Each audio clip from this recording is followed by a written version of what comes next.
In a bustling city where life raced at breakneck speed, there lived a young woman named Clara. She was known for her meticulous nature, her quiet demeanor, and an unparalleled ability to blend into the background. Clara had big dreams, ones that filled the corners of her notebooks and the quiet of her late-night musings. Yet, she felt perpetually trapped by the chains of self-doubt. Her job as a junior analyst was far from fulfilling, but it provided stability. Each morning, Clara would walk to her office, a beige building that mirrored the monotony she felt inside.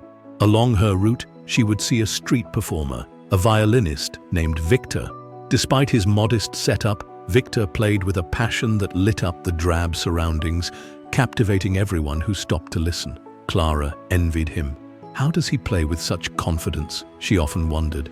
What if nobody listens? What if he makes a mistake? Clara's mind was a battlefield, her aspirations locked in combat with the voice of doubt that whispered constantly. She wanted to lead projects, start her own business, maybe even share her art with the world. But every time she tried, the same thoughts echoed. You're not good enough. What will people think? You'll just fail. One evening, Clara sat in a cafe near her office, staring blankly at her laptop. Her hands hovered over the keyboard, hesitant to send an email proposing a new initiative to her boss. Her hesitation felt like an insurmountable wall. "Excuse me, is this seat taken?" A familiar voice interrupted her spiraling thoughts. It was Victor, the street violinist. "No, please," Clara replied, surprised. Victor carried a small notebook, its cover worn and pages brimming with scribbles. Noticing Clara's laptop, he asked, "Work or passion project?" "Neither," she admitted, shutting the laptop. "Just overthinking." Victor chuckled. "Overthinking is creativity's greatest enemy. What's holding you back?" Clara hesitated, but then it all spilled out. Her fear of failure, the self-doubt that kept her tethered to mediocrity. Victor listened intently, then opened his notebook. Inside were notes, sketches, and what looked like hastily written poetry. "Do you know how many times I've been told to stop playing? That it's a waste of time?" Victor began. "But every note I play is my answer to that doubt. Doubt doesn't vanish. You just have to play louder." Victor's words stayed with Clara. That night, she wrote down every fear she had, and then, next to each, listed a potential solution or a counter-argument. The exercise was liberating. The following weeks saw Clara taking small steps outside her comfort zone. She joined a public speaking club to improve her confidence and started sharing her ideas during team meetings. Though her hands trembled and her voice wavered, she pressed on. One day,